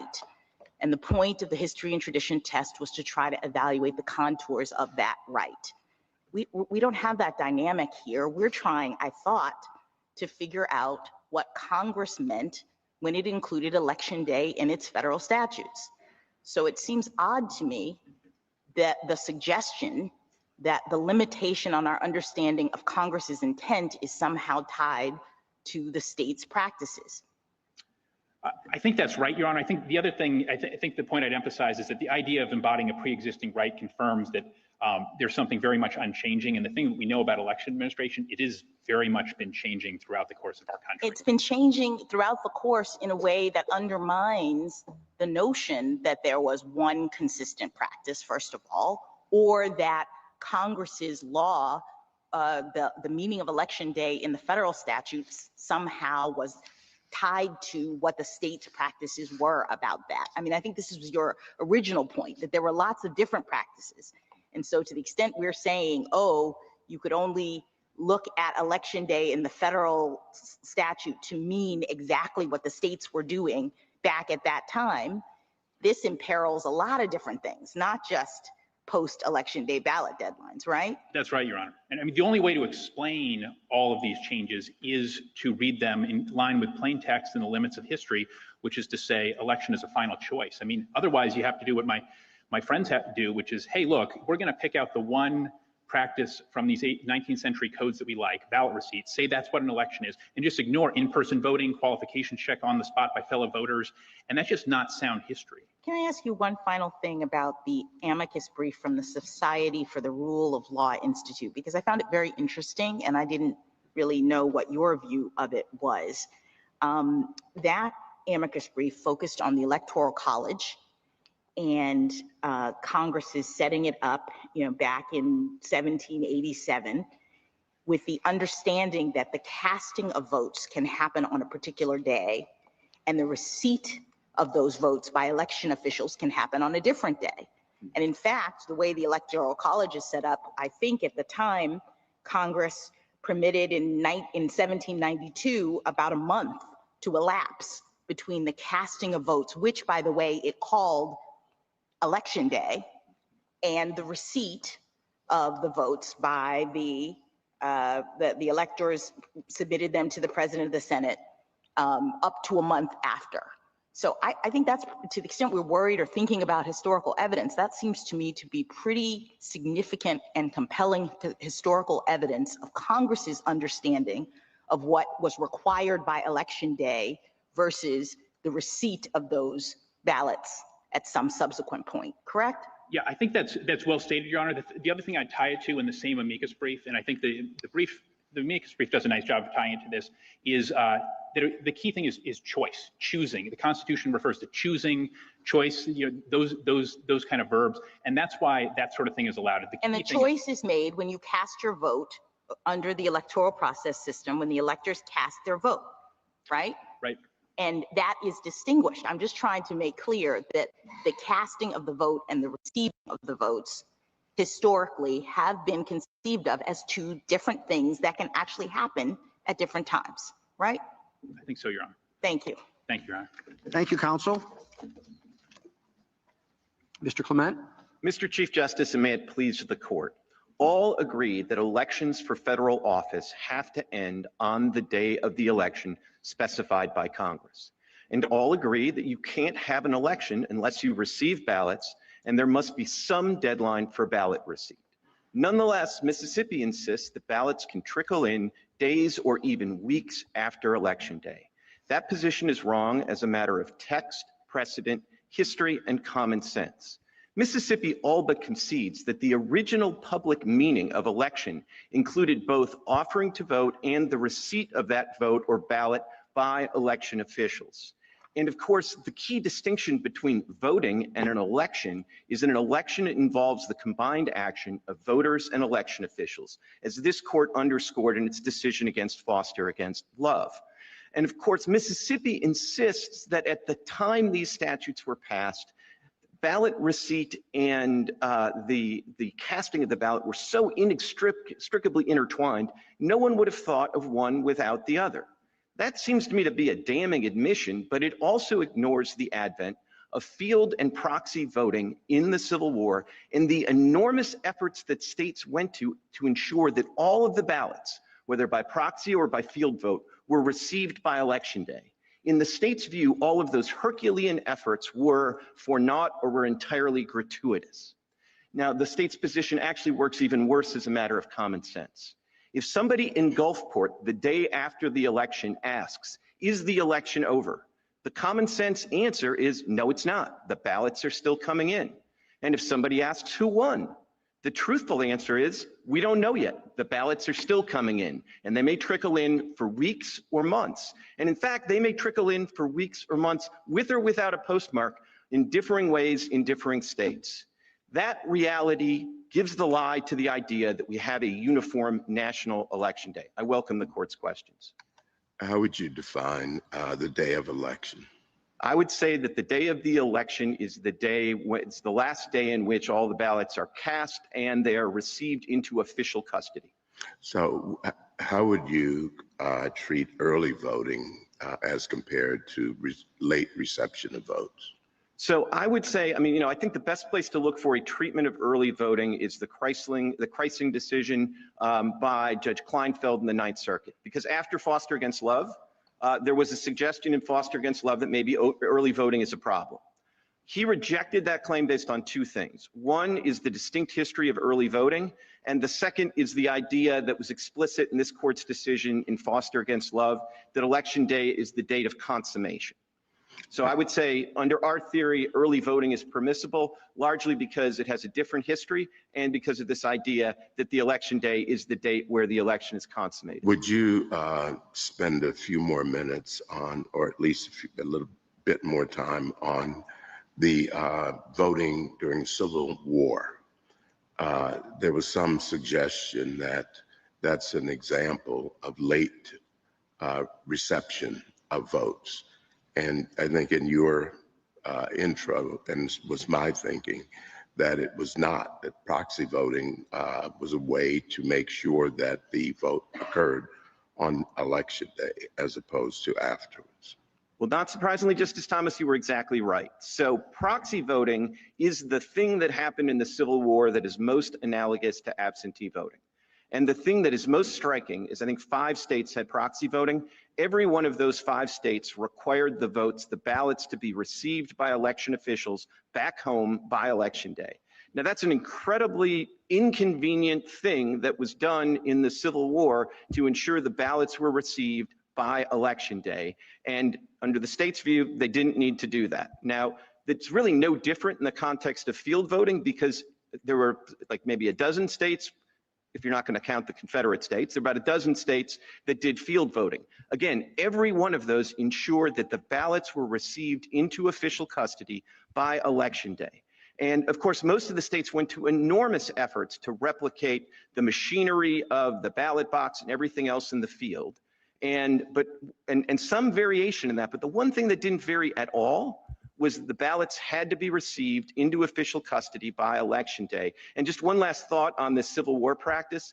My friend's only real answer to the idea that at 1845, there was an understanding that everybody would have had that, of course, the election involves both the offer to vote and receiving the vote, the ballot, into official custody. His only answer to that is, well, like the issue hadn't ripened, that nobody had even thought that you could divide the two. But the issue ripened in the Civil War, and the issue ripened in such a way that every state required the ballot to be received into official custody by Election Day, and then that certainly informs what Congress is thinking in 1872 when they extend the presidential Election Day deadline to the congressional race. Mr. Clement, what do I do with the 2 states during the Civil War? Rhode Island, Nevada, you say 5 favor you, at least 2 don't. Nevada simply designated 3 of the highest officers in command, didn't swear them in, just said 3 officers in the command can create a ballot box, or suitable receptacle for votes and collect the votes of the soldiers with little further formality. Those military officers then would mail those ballots in and they would be counted whether they arrived on election day or after. What do we do with Rhode Island that simply directed soldiers to deliver a written or printed ballot with the name of the person voted for to the officer commanding the regiment to which he belonged? That officer wasn't sworn in as a state official either, and receipt could happen thereafter. So it's not, yes, many states believed, as they did at the time, that voting had to be in person, that voting had to be it had to be by voice instead of by paper. Lots of states had lots of beliefs about what a proper election should look on. But how do we deal with the outliers? Or you just want to ignore them? No, I don't want to ignore the outliers. I actually think Rhode Island and Nevada help me and my side of this case. And I think that's because they did designate somebody, they might not have given him an oath, but they designated somebody as an official to receive the votes. And they had to come in. So they're here, what's the difference between the post office and a common carrier? It's the official. No. You want an individual person, is that it? Well, I want somebody who's cloaked with government authority. So that's one difference, but there's a critical second difference. But it's not state authority, meaning you're now expanding what you're saying as government authority. So what I would say is it was government authority, and I would say that my understanding of the history is that all those federal officers voluntarily accepted the responsibility, whether they took an oath or not. And I think So that's could a neighbor and so could anybody else. I'm not moved. The point is that it permitted someone else to deliver the item, a final cast vote, to deliver it and be received after. Under your theory of this case, and I think you and the government disagree on this, you believe that absentee voting by the military and overseas voters, the various laws, that federal laws under which states have proceeded with respect to those votes are illegal? No, or they're not saying what everybody has understood them to say, that states can accept absentee ballots after the election? So military and overseas ballots? I don't think any vote is unlawful. Let me try to address how I think you would reconcile UACAVA with the election day statutes. And to start, I think it's important to recognize that UACAVA is not limited to the federal general election. So UACAVA applies to primary elections, to runoff elections and special elections, and federal general elections. The election day statutes only apply to the general federal election. So the way I would reconcile the two is to say that all the references in UACAVA to state deadlines are perfectly fine, not preempted at all, not displaced at all, not even anomalous with respect to the primaries, the runoffs, and the special elections. Then the court has a job to do in the federal general election as to say, like, kind of which is the specific, which is the general. I think the more logical way to do it would be to say that with the understanding in this court, if you decide in our favor, that for the federal general election, the ballots have to be in by election day. I would say maybe we should have another president now, because wasn't it in Florida that they were counting military votes after receipt? So with all due respect, that is the reddest of red herrings, because what happened in the 2000 election in Florida is that pursuant to a consent decree that was entered by a federal court, because Florida was violating the principal provision of UACAVA, which says you have to give the absentee ballots to the overseas voters 45 days in advance. Because Florida was violating that, there had to be a consent decree to create a remedy that was not provided What happened was that the judge made up the deadline, not the state. But I wanted to, how do you deal with the Soldier Voting Act 1942 that permitted ballots for the extension of absentee ballots? So the 1942 Act, at least as I understand it, again, is not addressed solely to general elections. And then with respect to general elections, it says that the military special SVA or whatever it was, the special military ballot had to come in on by the time the polls closed on election day. So I actually think the 1942 Act is fully supportive of our position here. So the DOJ has been acting illegally when it has sued states for not following the act, the UCAVA? No, again, remember that the UCAVA's principal protection is the provision, this is in 302 of the Act, not 303 and 304, but the 302 Act provision that says that you have to get the ballots to overseas voters 45 days in advance of the election. And interestingly, in the single most important provision in UCAVA, it ties the deadline to the date of the election. So what do we do with Congress saying process in the manner provided by law for absentee ballots in the states involved? That's UNICAVA. And that at the time the hearings were being held on it, 12 states were identified as counting absentee ballots after Election Day. So it just ignored it and decided it was going to exempt out a little part of it, but not everything.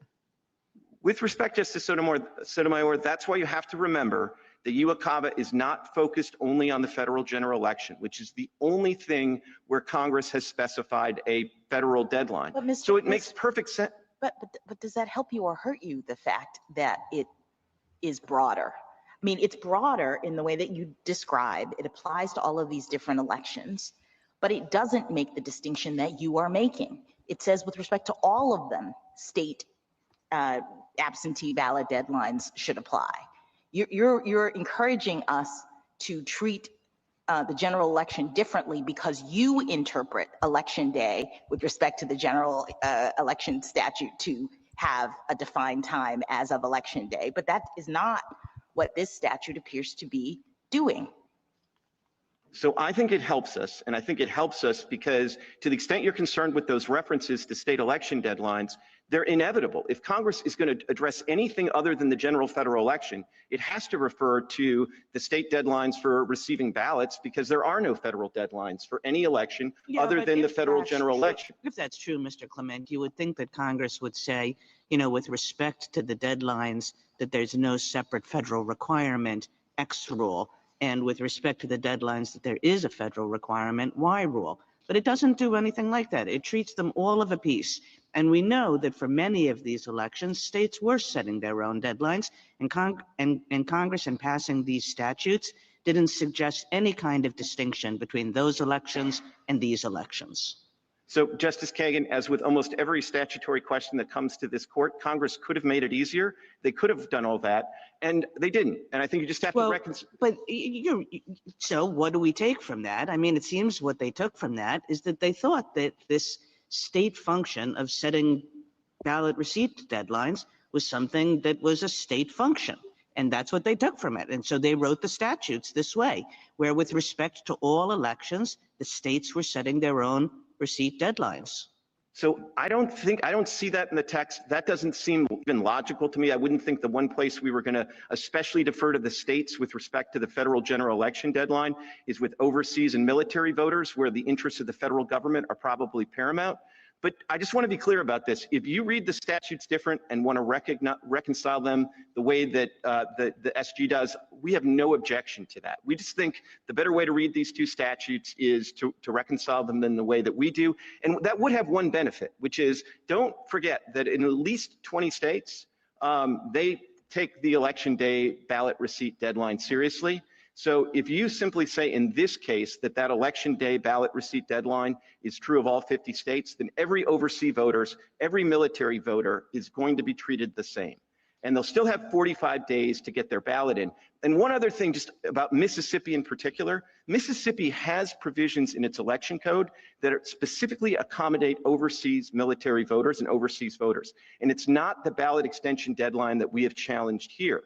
There is a specific provision that says for UCAVA voters and UCAVA voters only, they can email their ballots in. So like the idea that anybody is going to be disenfranchised here when the overseas voters and only the overseas voters have the option of emailing in the absentee ballot that they get from Mississippi seems to me to completely be misplaced. And the concern should really be the heartland cases. And remember, as Justice Alito alluded to, you have 8 states that don't even require a postmark. And there is nothing in Mississippi's theory that turns on the existence or the non-existence of a postmark. And that's probably a good thing because the Post Service has made clear that they don't even postmark all of the mail. And postmarks have their own problems. I mean, the main mailbox, the post box in post office rather in Chicago stays open 24/7. So when all the other polls close in Illinois or every other state at 8 p.m., the post office is still open till midnight. Now, I'm not here to say that there could ever be voting fraud in Chicago, but the possibility that there's a 4-hour window where people could go get their ballots, absentee ballots postmarked after all of the returns are in, and they know that, oh, this is the election where these things could turn the result, that does not seem entirely So is Can your I argument that we... ask you a question about the offer to vote and the vote? So historically, it seems like the offer to vote was then you had to adjudicate the voters' qualifications, and then if the qualifications were met, then the official received the vote, and then it was put into the ballot box. And as I understand it, Mississippi still has sort of a similar system because they have to adjudicate voter qualifications as well as accept the vote. So you sometimes say, you and the United States, when the ballot box closes, and you sometimes say receipt. Are those two different things? And do the voters' qualifications have to be adjudicated by election day as well? I don't think they're exactly the same thing. I mean, in some sense, I think the ballot box closing is a nice kind of common sense capture for the idea that the election ends on election day.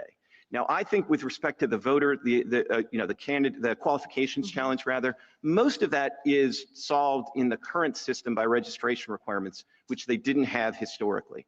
So we think the critical thing is there are two things that have always been absolutely indispensable in elections, and that's the casting, but also the receipt into official custody. And one thing I want to make clear about this is Mississippi still takes receipt into official custody very seriously, and it is indispensable. They just have a different deadline. They have a 5-day deadline. And we've had a lot of discussion about the possibility of recall, and I think that is a problem for Mississippi, but they have an even bigger problem in my mind, which is the November 11th problem, which is to say, as Justice Kavanaugh pointed out, if the ballot arrives 6 business days late, Mississippi doesn't count it, it's a nullity, and under the state statute, they destroy it. But let me return you to the adjudication question, because that's really, the Mississippi local officials brief says that they do not adjudicate the qualifications of all ballots received even by election day because it takes them more time to compare the signatures and process them. And I'll just get cut to the chase. The heart of my concern is that historically, it seemed like both of those things happened on election day, whether we're talking about Civil War, voting on the field, et cetera. But I understand that under your theory, we can separate those and say that only receipt matters, but adjudication can in fact happen afterwards. Is that correct? I mean, that's the position we're taking in this case. I mean, I haven't, I've spent enough time studying the Civil War history on ballot receipt, so I haven't studied everything about that election qualification. My sort of first cut answer standing here is that can be understood as part of the canvassing process, and that can take place after. But I guess why can you separate out, if historically those two went hand in hand, that the qualifications, there was the offer to the vote and vote, it seems odd to say that the election is concluded by receipt when historically both of those things happened at the same time. So why is that one piece of history plucked out? So two things. One, maybe I have another challenge that I haven't thought of, so I don't want to utterly foreclose that. But the reason I'm focused on ballot receipt is A, it's what's directly at issue here, but also B, it's the thing that to this day, every state considers indispensable.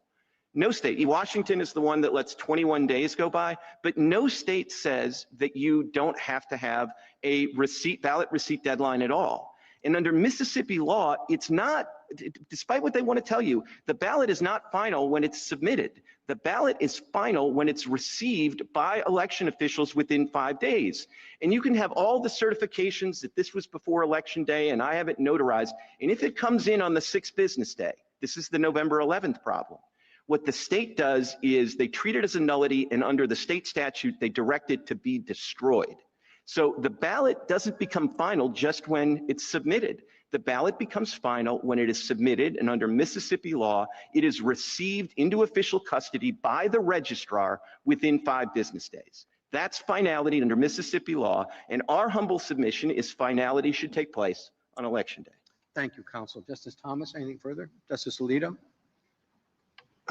We have lots of phrases that involve two words, the second of which. So guys, we're gonna end at a few minutes before 11. I'll keep listening to this with you just to let you know a couple things.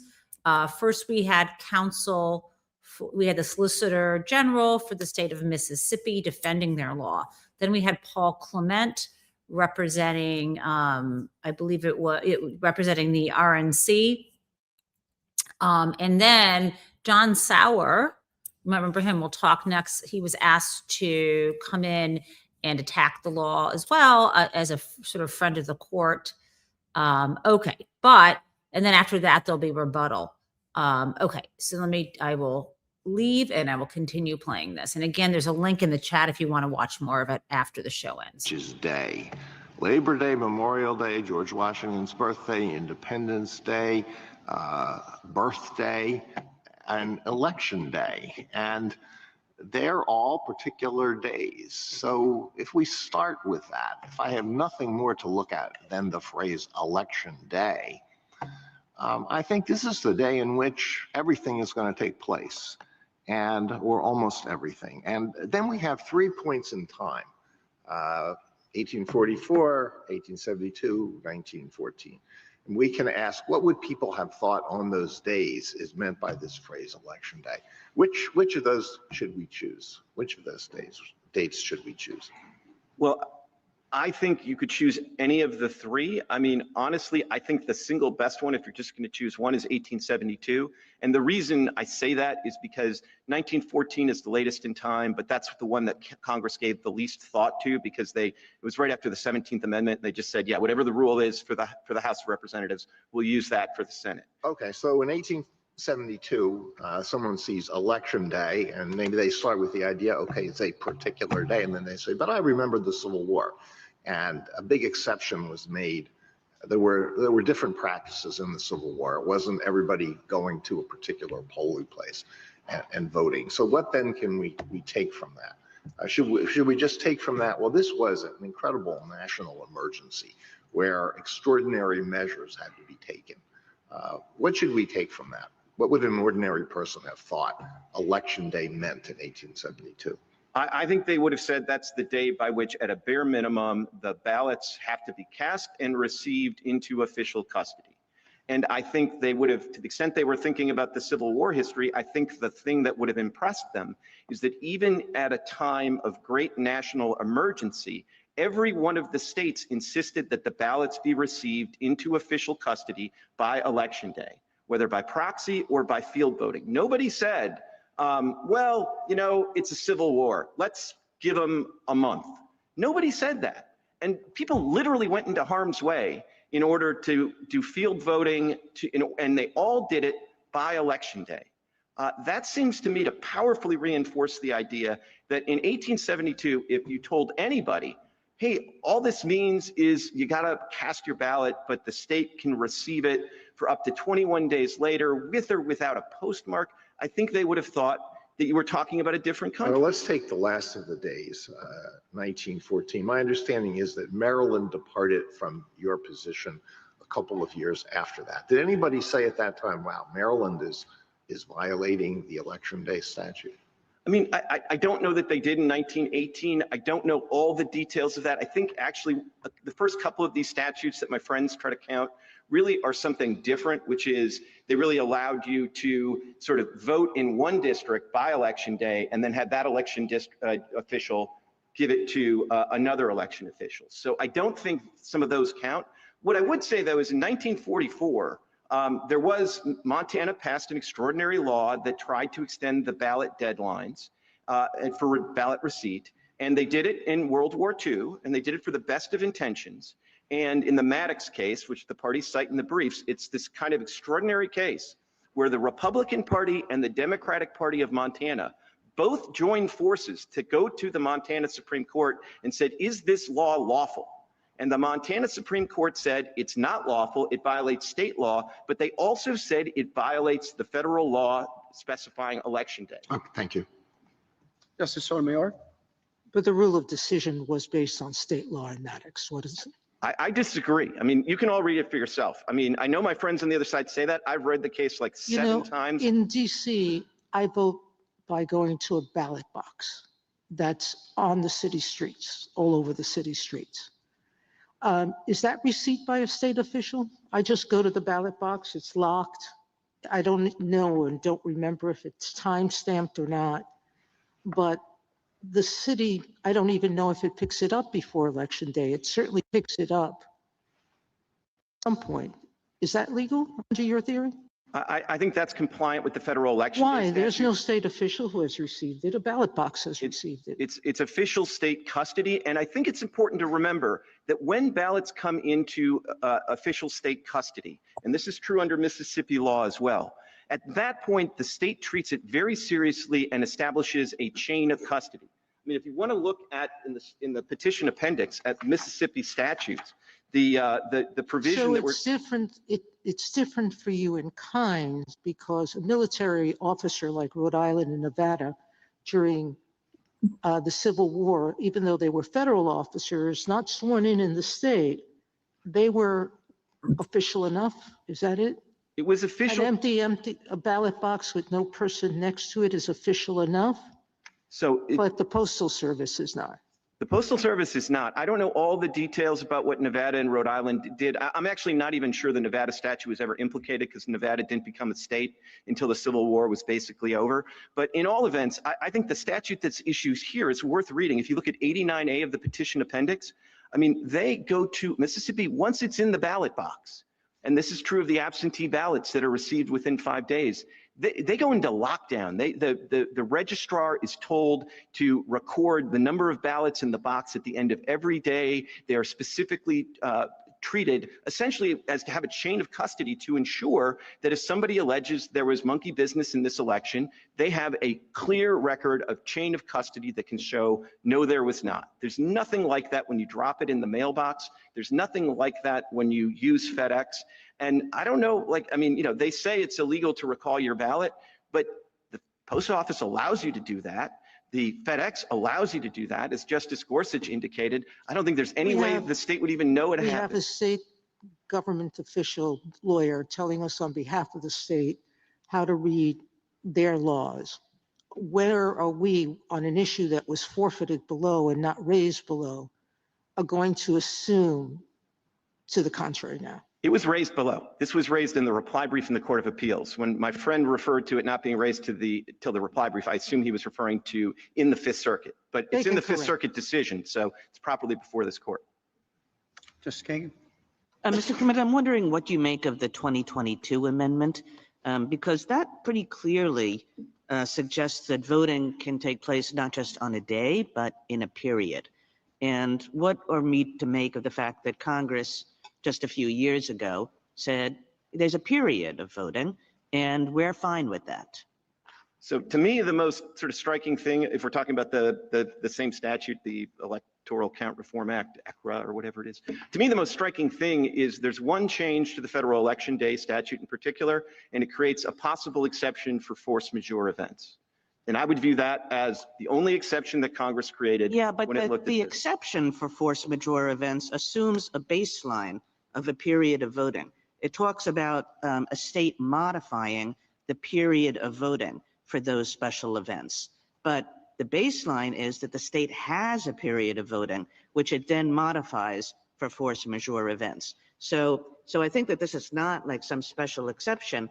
It's an exception in the statute that assumes that a state is going to have not a day of voting, but very likely a period of voting. So I would think that the period of voting would refer to is the practice of early voting, which we're not taking issue with here. And as I said, that has a distinct history. But I don't think they were saying the period of voting could last until after the election, because if that's what they had in mind, there'd be no reason to create an exception for force majeure events. It'd just be part of the period. And could you tell me, going back to this, we're not taking issue with early voting, how it is that you're not taking issue with early voting? Because every time I sort of try to state what your rule is, it seems to me it's a rule that prevents early voting, because you're basically saying there are two things that have to happen, and they have to happen on election day. and it's the voting and, the casting of the vote and the receipt of the vote. And both of those things have to be on election day. And just like a normal person says, okay, well, when I early vote, I'm not doing that on that first Tuesday.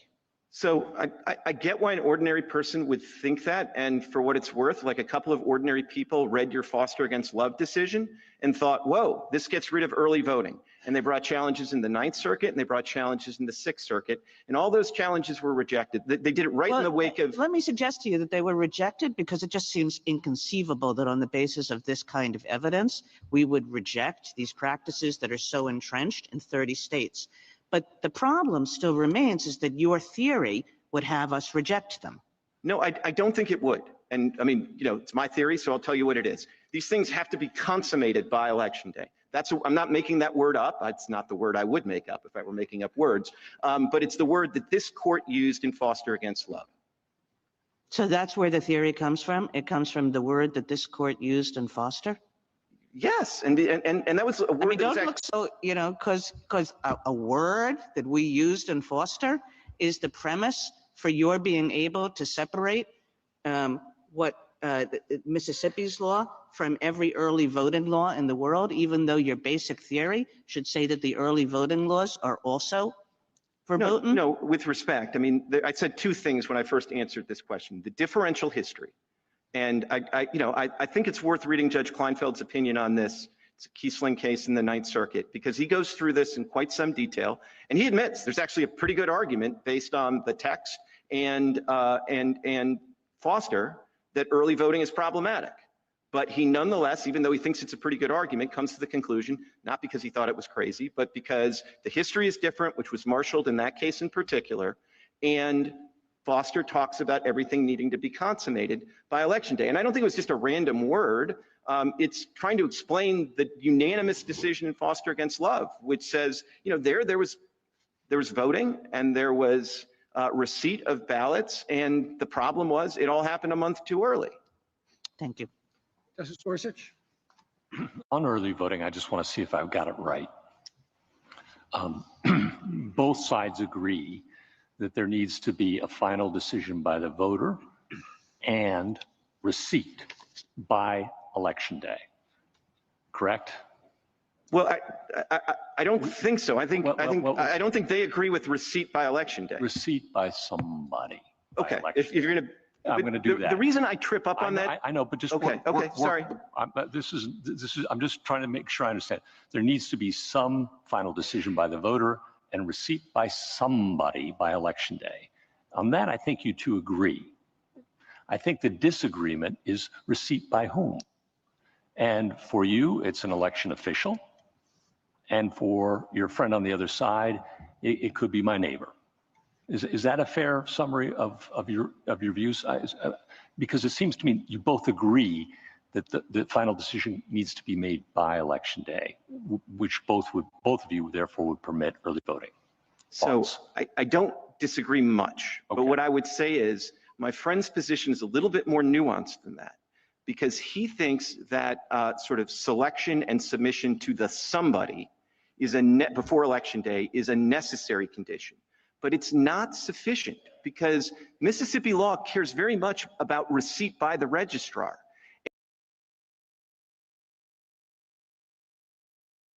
Okay. Thank you. This kind of goes on, but I promise, discuss this tomorrow because you have invested your time in hearing this nuanced debate about the meaning of these different words, the history here. As you can see, I think you can see, the Supreme Court is not going to allow the part of Mississippi's law that would permit votes that arrive at the registrar after election day to be counted. That is where I think the Supreme Court is going to land.